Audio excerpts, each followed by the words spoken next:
اپنے نام کے ساتھ چودھری، سردار، نمبردار وغیرہ لگانے والے ذرا سن لے، آج تمہارا امتحان ہے، پتہ لگ جائے گا کہ کون کتنا بڑا سردار ہے، کتنا بڑا چودھری ہے، کتنا بڑا نمبردار ہے۔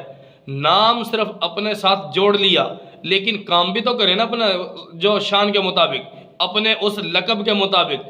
آج جب صدقہ فطر دینے کی باری آتی ہے، چاہے چودھری ہو، چاہے وہ سردار ہو، چاہے وڈیرا ہو، کوئی بھی ہے، جب غریب صدقہ فطر ادا کرتا ہے، وہ کمزور بندہ کا صدقہ فطر ادا کرتا ہے، وہ بھی گندم کے حساب سے دیتا ہے، اور چودھری، نمبردار، سردار وغیرہ اپنے نام کے ساتھ لگانے والے جب وہ بھی دیتے ہیں نا صدقہ فطر، تو میرے بھائی وہ بھی کنجوسی کرتے ہیں کہ وہ بھی اپنا گندم کے ذریعے صدقہ فطر دے رہے ہوتے ہیں۔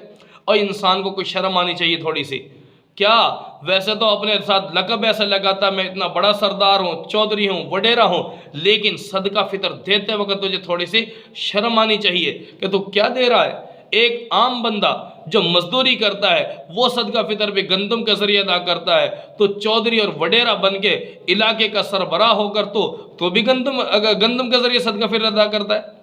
تو بھائی تھوڑا سا سوچنا چاہیے، یہ اللہ رب العالمین نے جو حکم دیا صدقہ فطر کا، یہ انسان کی کیفیت کے ترتیب پہ دیا ہے۔ اگرچہ کوئی چودھری ہے، بڑا ہے، پیسے والا ہے، دولت والا ہے، تو جتنی دولت اس کے مطابق اگر وہ طاقت رکھتا ہے کشمش کے ذریعے سے صدقہ فطر ادا کرنے کی، تو 3.5 کلو کشمش ایک فرد کی طرف سے ادا کرے۔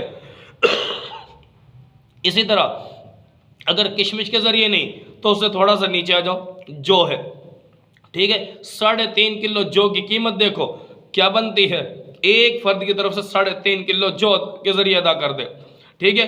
اور اس کے علاوہ یہ بھی نہیں تو کھجور ہے، تو 3.5 کلو کھجور کی ترتیب دیکھ لیں ریٹ کیا چل رہا ہے، تو اس کے مطابق ایک فرد کی طرف سے 3.5 کلو کھجور کی ترتیب پہ صدقہ فطر ادا کرو۔ اب مسلمان کیا کرتا ہے، لالچی ہے، پیسے دولت کا لالچی ہے، وہ کیا کرتا ہے جب صدقہ فطر دینے کی باری آتی ہے نا تو پھر سمجھتے ہیں بھئی 2 کلو گندم ہی دے دیتے ہیں بس۔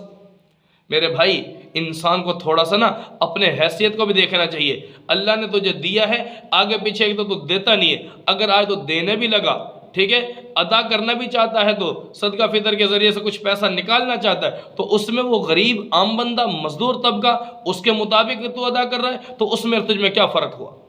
کیا یہ قبر میں لے کے جانا ہے یہ پیسہ؟ کہاں لے کے جانا ہے؟ کیا حساب نہیں دینا رب کو؟